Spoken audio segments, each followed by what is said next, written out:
सभी बच्चों को जय हिंद। मैं सुरेश उके, व्याख्याता, जिला सुकमा, छत्तीसगढ़। बच्चों, आज हम कक्षा 12वीं विषय राजनीति विज्ञान अध्याय 17 क्षेत्रीय आकांक्षाएं पढ़ेंगे। बच्चों, अब हम हमारा लेसन स्टार्ट करते हैं। क्षेत्रीय आकांक्षाएं।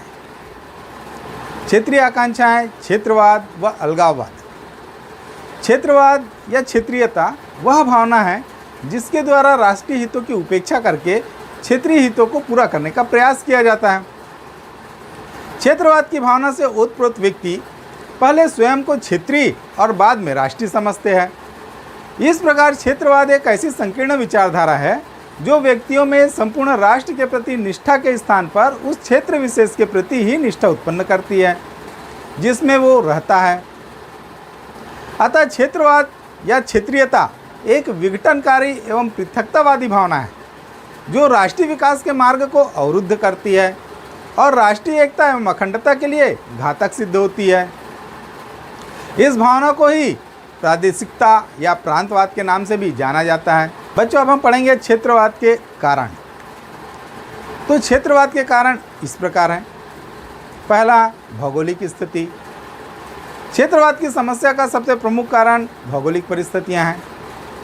जब किसी भी देश के व्यक्ति अलग अलग क्षेत्रों में निवास करते हैं तो उनके आवास, भोजन, पहनावा, संस्कार, विचार विमर्श आदि में भिन्नताएं आ जाती है। ये भौतिक भिन्नताएं व्यक्तियों में मानसिक भिन्नताओं को विकसित करती है। मानसिक भिन्नताओं के कारण एक क्षेत्र में निवास करने वाले व्यक्ति दूसरे क्षेत्र में निवास करने वाले व्यक्तियों को अविश्वास और घृणा की दृष्टि से देखते हैं। इसके कारण भी क्षेत्रवाद की भावना का विकास होता है। दूसरा, सांस्कृतिक विभिन्नता। भारत के राज्यों में सांस्कृतिक विभिन्नता के कारण क्षेत्रवाद को प्रोत्साहन मिला है। इसी आधार पर वर्षों पूर्व मद्रास में द्रविड़ मुन्नेत्र कटगम ने भारतीय संघ से पृथक होने की बात कही थी।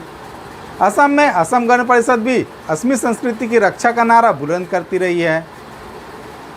तीसरा, मनोवैज्ञानिक कारण। मानसिक परिस्थितियां भी क्षेत्रवाद की भावना के विकास में महत्वपूर्ण हैं।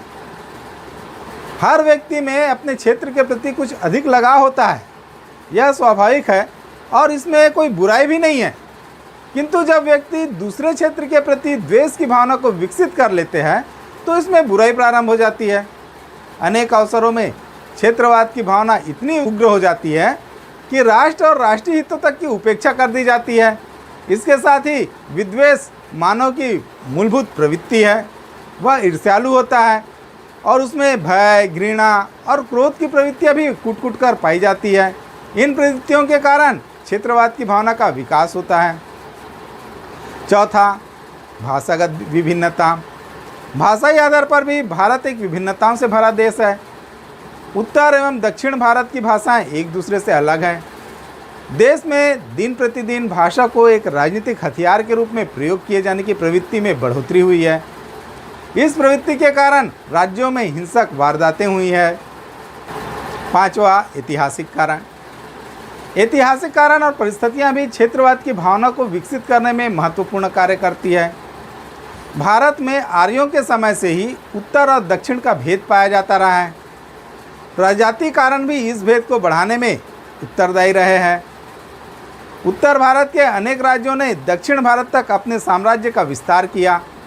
इसके अतिरिक्त किसी दक्षिण भारत के राजा ने अपने साम्राज्य का विस्तार नहीं किया। इस प्रकार का इतिहास विजयी और विजित का इतिहास रहा है। इन ऐतिहासिक परिस्थितियों के कारण भी भारत में क्षेत्रवाद की भावना का विकास हुआ है। छठवां, राजनीतिक कारण। क्षेत्रवाद स्वतंत्रता के बाद की समस्या है। क्षेत्रवाद वर्तमान राजनीतिक परिस्थितियों की देन है। भारत में अनेक राजनीतिक दल है। इन राजनीतिक दलों के अलग अलग स्वार्थ है। इन्हीं राजनीतिक स्वार्थों से प्रेरित होकर ये दल जनता में क्षेत्रीयता की भावना को जागृत करके उनका मत प्राप्त करने का प्रयास करते हैं। भारत में क्षेत्रवाद की भावना को प्रोत्साहित करने वाली राजनीतिक परिस्थितियां इस प्रकार हैं। पहला, राजनीतिक आचार संहिता का अभाव। दूसरा, क्षेत्रीयता की भावना। तीसरा, क्षेत्रीय नेतृत्व और उनके मन में अपने क्षेत्र के प्रति विशिष्ट लगाव। चौथा, केंद्रीय नेतृत्व और उनमें क्षेत्रीय पक्षपात। सातवां, सामाजिक दशाएं। सामाजिक दशाओं में भिन्नता के कारण भी क्षेत्रवाद की भावना का विकास होता है। संस्कृति और रहन सहन में भिन्नताओं के कारण भी क्षेत्रवाद की भावना का विकास होता है। उत्तरी भारतीयों का विचार है कि वैदिक सभ्यताओं का उद्गम स्थान उनका क्षेत्र रहा है। दक्षिण भारत आज भी संस्कृतियों को बनाए हुए है, जबकि उत्तर भारत में उनके विघटन की प्रक्रिया प्रारंभ हो गई है।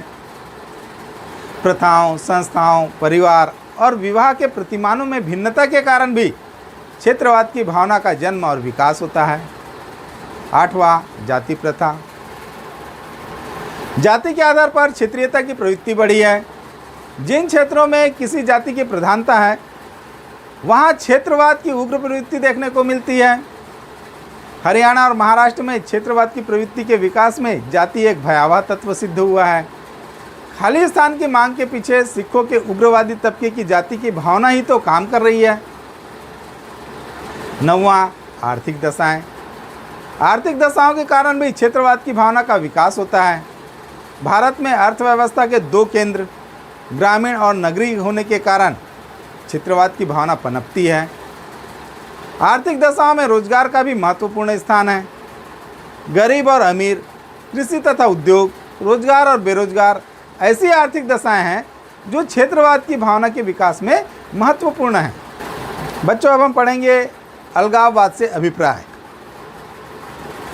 तो किसी क्षेत्र द्वारा भारतीय संघ से अलग होने के उद्देश्य से किया जा रहा हिंसक आंदोलन ही अलगाववाद है।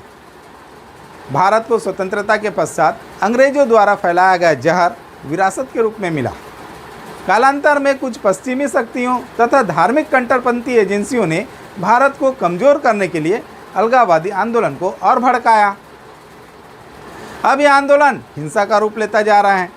भारत में चले अलगाववादी आंदोलन जैसे असम, बोडो और उल्फा आंदोलन, पंजाब के खाड़कुओं और अकाली दल के कुछ खास घटकों द्वारा चलाया गया अलगाववादी आंदोलन, कश्मीर घाटी में JKLF का अलगाववादी आंदोलन इसके प्रमुख उदाहरण हैं।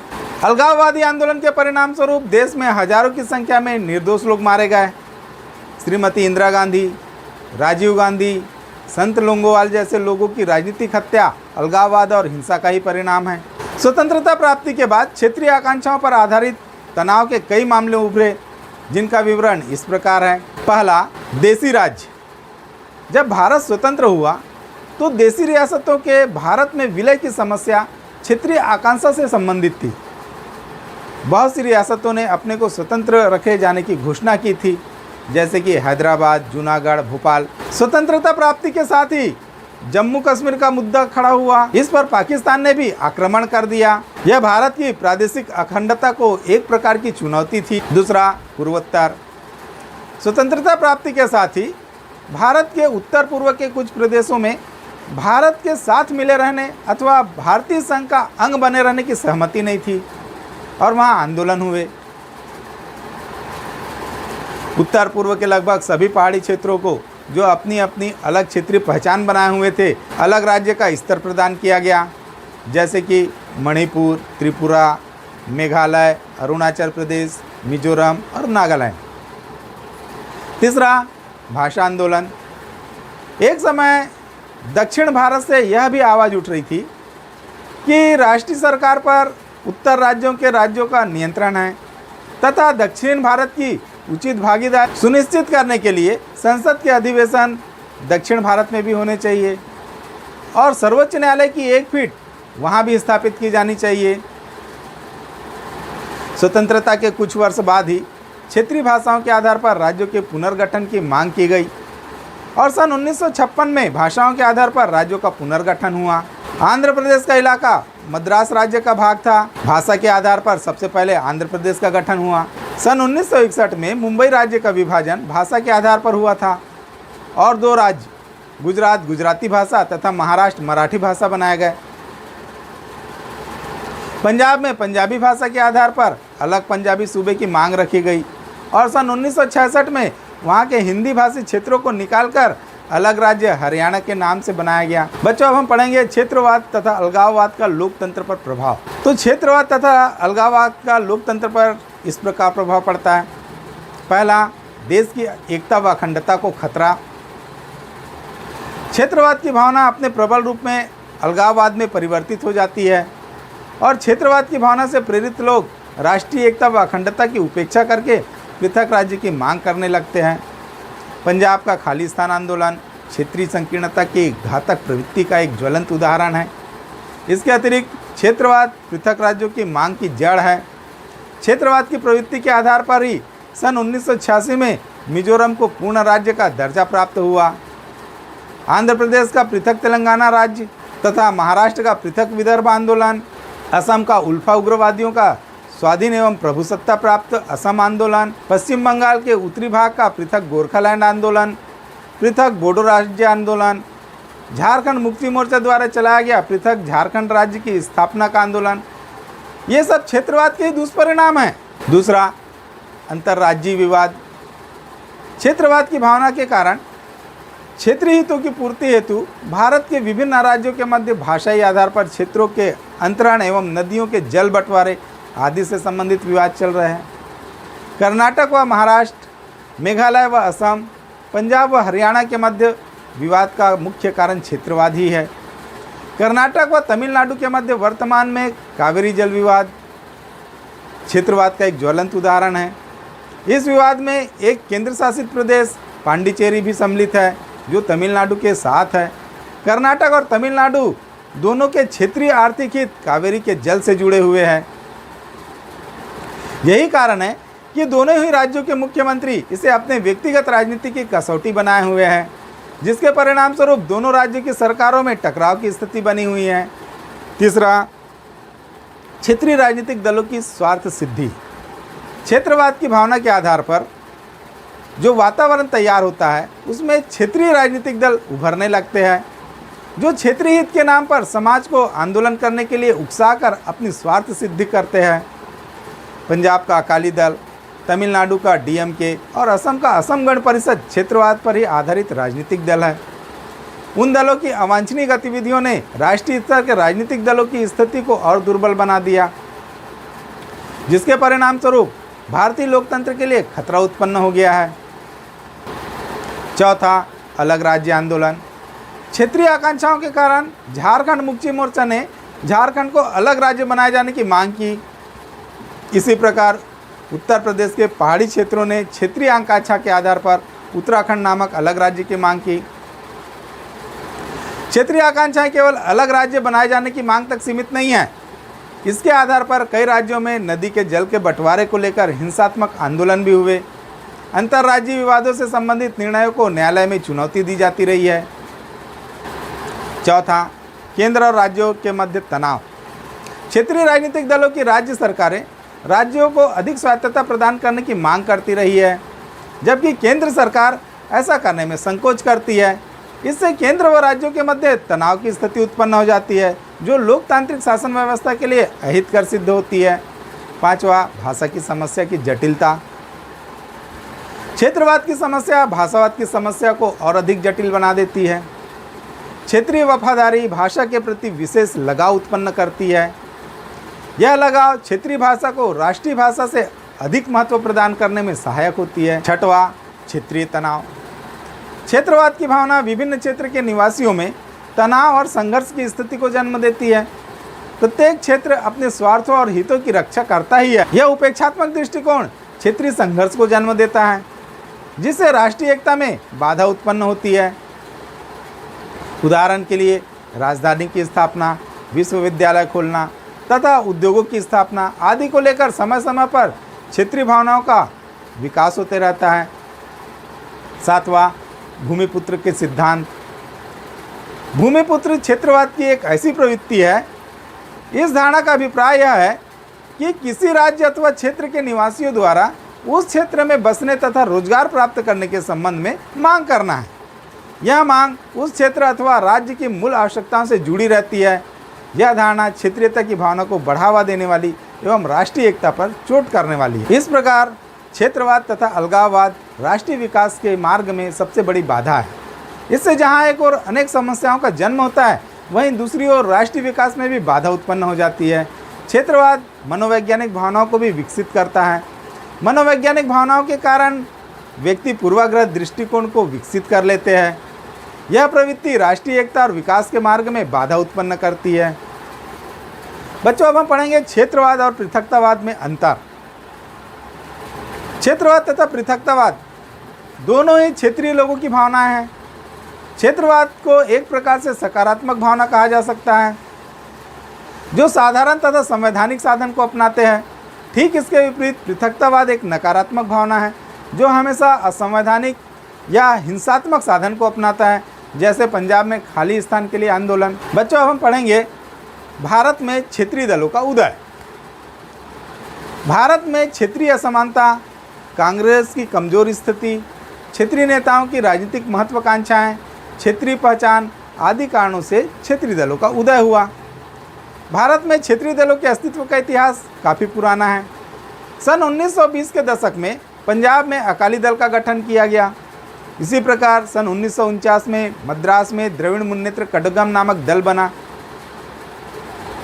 जहाँ तक सन 1980 के दशक की बात है, तो इस दौर में कई अन्य क्षेत्रीय पार्टियां वर्चस्व कायम करने में सफल रही। इसमें तमिलनाडु के अन्ना द्रविड़ मुन्नेत्र कड़गम, आंध्र प्रदेश के तेलुगु देशम, असम के असम गण परिषद तथा झारखंड के झारखंड मुक्ति मोर्चा के नाम शामिल है। इसके अतिरिक्त हरियाणा के इंडियन नेशनल लोक दल, तमिलनाडु के तमिल मनीला कांग्रेस जैसे कई अन्य दल भी क्षेत्रीय समस्याओं को लेकर आगे बढ़े हैं। इस समय भारत में सबसे बड़ी संख्या में क्षेत्रीय पार्टियां अस्तित्व में हैं, जो राष्ट्रीय दलों के साथ मिलकर काम कर रही है। बच्चों, अब हम पढ़ेंगे जम्मू और कश्मीर की स्थिति। जम्मू कश्मीर में अधिकांश रूप से अंदरूनी विभिन्नताएं पाई जाती है। जम्मू कश्मीर राज्य में जम्मू कश्मीर और लद्दाख के क्षेत्र शामिल हैं। जम्मू पहाड़ी क्षेत्र है। इसमें हिंदू, मुस्लिम, सिख अर्थात कई धर्मों और भाषाओं के लोग रहते हैं। कश्मीर में मुस्लिम समुदाय की जनसंख्या अधिक है और यहाँ पर हिंदू अल्पसंख्यक है, जबकि लद्दाख पर्वतीय क्षेत्र है और इसमें बौद्ध तथा मुस्लिम की आबादी है। इतनी विभिन्नताओं के कारण यहाँ पर कई क्षेत्रीय आकांक्षाएं पैदा होती रहती है। जम्मू कश्मीर में कई राजनीतिक दल हैं। इसके अतिरिक्त कुछ उग्रवादी संगठन भी है, जो धर्म के नाम पर जम्मू कश्मीर को भारत से अलग रखना चाहती है। बच्चों, अब हम पढ़ेंगे पंजाब की समस्या। पंजाब उत्तर भारत का एक महत्वपूर्ण राज्य है। इस राज्य की अधिकांश जनसंख्या सिख समुदाय से संबंधित है। पंजाब में अकाली दल महत्वपूर्ण क्षेत्रीय राजनीतिक पार्टी है। अकाली दल ने जनसंघ के साथ मिलकर सन 1967 एवं सन 1977 में पंजाब में अपनी सरकार बनाई। अकाली दल एवं कांग्रेस में सदैव मतभेद रहे हैं। सन 1980 में जब अकाली दल चुनाव हार गए, तो उन्होंने केंद्र में कांग्रेस के विरुद्ध आंदोलन शुरू कर दिया। उस समय अकाली दल की प्रमुख मांग इस प्रकार थी: पहला, चंडीगढ़ को पंजाब की राजधानी बनाई जाए। दूसरे राज्यों के पंजाबी भाषा क्षेत्र को पंजाब में मिलाया जाए। तीसरा, पंजाब का औद्योगिक विकास किया जाए। चौथा, भाखड़ा नंगल परियोजना पंजाब के नियंत्रणाधीन में होना चाहिए। पांचवा, देश के सभी गुरुद्वारे शिरोमणि गुरुद्वारा प्रबंधन कमेटी के प्रबंधन में हों। पंजाब में राजनीतिक स्थितियां लगातार बिगड़ने के कारण केंद्र सरकार ने 5 जून सन 1984 को ऑपरेशन ब्लू स्टार के अंतर्गत कार्रवाई की। इसके विरोध में 31 अक्टूबर सन 1984 को श्रीमती इंदिरा गांधी की हत्या कर दी गई, जिससे दिल्ली में सिख विरोधी दंगे शुरू हो गए। एक अनुमान के अनुसार इन दंगों में लगभग 2000 सिख पुरुष, स्त्री और एवं बच्चे मारे गए। इस तरह पंजाब समस्या एवं सिख विरोधी दंगों के कारण देश की एकता व अखंडता के लिए खतरा उत्पन्न हो गया। इसलिए प्रधानमंत्री श्री राजीव गांधी ने पंजाब में शांति बनाए रखने के लिए अकाली नेताओं से समझौता किया, जिसे पंजाब समझौते के नाम से जाना जाता है। 24 जुलाई सन 1985 की शाम भारतीय इतिहास की एक विशिष्ट शाम थी, क्योंकि इस दिन बड़े लंबे समय से चली आ रही पंजाब समस्या को हल किया गया। 26 जुलाई सन 1985 को अकाली दल ने आनंदपुर में प्रधानमंत्री राजीव गांधी और संत हरचंद सिंह लोंगोवाल के बीच हुए समझौते को अपनी स्वीकृति दे दी। प्रधानमंत्री श्री राजीव गांधी और अकाली दल के अध्यक्ष संत लोंगोवाल के बीच जो समझौता हुआ वो इस प्रकार है: पहला, मारे गए निरपराध व्यक्तियों के लिए मुआवजा। दूसरा, सेना में भर्ती। देश के सभी नागरिकों को सेना में भर्ती का अधिकार होना चाहिए। और चयन के लिए केवल योग्यता ही आधार मानना चाहिए। तीसरा, नवंबर दंगों की जांच। दिल्ली में नवंबर में हुए दंगों की जांच कर रंगनाथ मिश्र आयोग का कार्यक्षेत्र बढ़ाकर उसमें बोकारो और कानपुर में हुए उपद्रवों की जांच को भी शामिल किया जाना चाहिए। चौथा, सेना से निकाले हुए व्यक्तियों का पुनर्वास। पांचवा, अखिल भारतीय गुरुद्वारा कानून। भारत सरकार अखिल भारतीय गुरुद्वारा कानून पर सहमत हो गई। छठवां, लंबित मुकदमों का फैसला। सशस्त्र सेना विशेषाधिकार कानून को पंजाब में लागू करने वाली अधिसूचना वापस ली जाएगी। सातवां, सीमा विवाद। चंडीगढ़ का राजधानी परियोजना क्षेत्र और सुखना ताल पंजाब को दिए जाएंगे। केंद्र शासित प्रदेश के अन्य पंजाबी क्षेत्र पंजाब को तथा हिंदी भाषी क्षेत्र हरियाणा को दिए जाएंगे। पंजाब समझौते का सभी राजनीतिक दलों और पंजाब की आम जनता ने स्वागत किया। 20 अगस्त सन 1985 को संगरूर से 4 किलोमीटर दूर शेरपुर गांव के एक गुरुद्वारे में राजनीतिक भाषण के बाद संत लोंगोवाल वहां पर जारी अरदास में माथा टेकने के लिए नीचे झुके ही थे कि धड़ाधड़ वहां गोलियां चल गई। संत लोंगोवाल को 3 गोलियां लगी और संगरूर अस्पताल में उनका देहांत हो गया। संत लोंगोवाल की हत्या से न केवल अकाली दल आहत हुआ बल्कि समस्त भारत शोक में डूब गया। बच्चों, अब हम पढ़ेंगे पूर्वोत्तर की चुनौतियां एवं उनके प्रतिनिधियां। पूर्वोत्तर में क्षेत्रीय आकांक्षाएं सन 1980 के दशक में एक निर्णायक मोड़ पर आ गई। क्षेत्र में 7 राज्य है और इन्हें 7 बहनें कहा जाता है। बच्चों, अब हम पढ़ेंगे अलगाववादी आंदोलन। पहला, आज़ादी के बाद मिजो पर्वतीय क्षेत्र को असम के भीतर ही एक स्वायत्त जिला बना दिया गया।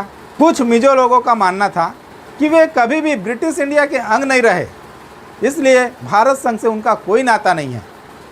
सन 1959 में मिजो पर्वतीय इलाके में भारी अकाल पड़ा। असम की सरकार इस अकाल में समुचित प्रबंध करने में नाकाम रही। इसी के बाद अलगाववादी आंदोलन को जन समर्थन मिलना शुरू हो गया। दूसरा, मिजो लोगों ने गुस्से में आकर लालडेंगा के नेतृत्व में मिजो नेशनल फ्रंट बनाया। सन 1986 में राजीव गांधी और लालडेंगा के बीच एक शांति समझौता हुआ। समझौते के अंतर्गत मिजोरम को पूर्ण राज्य का दर्जा मिला और उसे कुछ विशेष अधिकार दिए गए। तीसरा, बाहरी लोगों के खिलाफ आंदोलन। स्थानीय लोग बाहर से आए लोगों के बारे में मानते थे कि ये लोग यहाँ की जमीन हथिया रहे हैं। सन 1979 में ऑल असम स्टूडेंट यूनियन, जिसे आसू कहा जाता है, इन्होंने विदेशियों के विरोध में एक आंदोलन चलाया। आसू एक छात्र संगठन था और इसका जुड़ाव किसी भी राजनीतिक दल से नहीं था। 6 साल की सतत अस्थिरता के बाद राजीव गांधी के नेतृत्व वाली सरकार ने आशू के नेताओं से बातचीत शुरू की। इसके परिणाम स्वरूप सन 1985 में एक समझौता के अंतर्गत यह तय पाया गया कि जो लोग बांग्लादेश युद्ध के दौरान अथवा उसके बाद के सालों में असम आए हैं उनकी पहचान की जाएगी और उन्हें वापस भेजा जाएगा। अब हम पढ़ेंगे बच्चों सिक्किम का विलय। आज़ादी के समय सिक्किम को भारत की शरणगति प्राप्त हुई। इसका मतलब यह है कि तब सिक्किम भारत का अंग तो नहीं था, लेकिन वह पूरी तरह से संप्रभु राष्ट्र भी नहीं था। सिक्किम की रक्षा और विदेशी मामलों का जिम्मा भारत सरकार का था, जबकि सिक्किम के आंतरिक प्रशासन की बागडोर यहाँ के राजा चोंग्याल के हाथों में थी। सिक्किम की आबादी में एक बड़ा हिस्सा नेपालियों का था। बच्चों, अब हम पढ़ेंगे क्षेत्रवाद को दूर करने के उपाय। सिक्किम विधानसभा के लिए पहला लोकतांत्रिक चुनाव सन 1974 में हुआ और इसमें सिक्किम कांग्रेस को भारी विजय प्राप्त हुई। यह पार्टी सिक्किम को भारत के साथ जोड़ने के पक्ष में थी। सिक्किम भारत का 22वां राज्य बना। बच्चों, अब हम पढ़ेंगे क्षेत्रवाद को दूर करने के उपाय। क्षेत्रवाद की समस्या के समाधान के लिए जो उपाय है वो इस प्रकार है। पहला, क्षेत्रीय प्रतिनिधित्व। जनता को सभी कार्यों में क्षेत्रीय महत्व और प्रतिनिधित्व प्रदान करने से क्षेत्रवाद की समस्या का अंत करने में सहायता मिलेगी। दूसरा, सांस्कृतिक संपर्क। सांस्कृतिक भिन्नताओं के कारण भी क्षेत्रवाद की समस्या का जन्म होता है। सांस्कृतिक संपर्क के स्थापित हो जाने से क्षेत्रवाद की भावना समाप्त होगी। तीसरा, संतुलित आर्थिक विकास। संतुलित आर्थिक विकास के द्वारा भी राष्ट्रवाद की समस्या का समाधान किया जा सकता है। इससे विभिन्न क्षेत्र आर्थिक दृष्टि से संबद्ध होंगे। इससे वहाँ के व्यक्तियों में खुशहाली आएगी। और वे दूसरे क्षेत्र के आर्थिक विकास के प्रति क्षोभ की भावना को विकसित नहीं होने देंगे। इससे भी राष्ट्रवाद की भावना कम होगी। चौथा, रोजगार की सुविधाएं। कहावत है कि खाली मस्तिष्क शैतान का घर होता है। क्षेत्रवाद की समस्या के समाधान के लिए बेरोजगार व्यक्तियों को रोजगार की सुविधाएं प्रदान की जानी चाहिए। पांचवा, क्षेत्रीय भावनाओं की पूर्ति। जो व्यक्ति भिन्न भिन्न क्षेत्रों में रहते हैं उनकी क्षेत्रीय भावनाएं भिन्न भिन्न होती है, अतः यह आवश्यक है कि क्षेत्रीय भावनाओं की पूर्ति की जाए, इन भावनाओं का आदर किया जाए तथा इन भावनाओं की पूर्ति का प्रयास किया जाए। इससे राष्ट्रीय भावना विकसित होगी। अतः शासन व प्रबुद्ध वर्ग, सामान्य जनता सभी को क्षेत्रवाद की भावना से ऊपर उठकर राष्ट्रीय एकता पर बल देना चाहिए। तो बच्चों, इसी के साथ ही हमारी आज की क्लास यहीं पर समाप्त होती है। मैं उम्मीद करता हूँ आपको मेरी क्लास पसंद आई होगी। इसे ज़्यादा से ज़्यादा लाइक करें, शेयर करें और सब्सक्राइब करें। धन्यवाद। जय हिंद।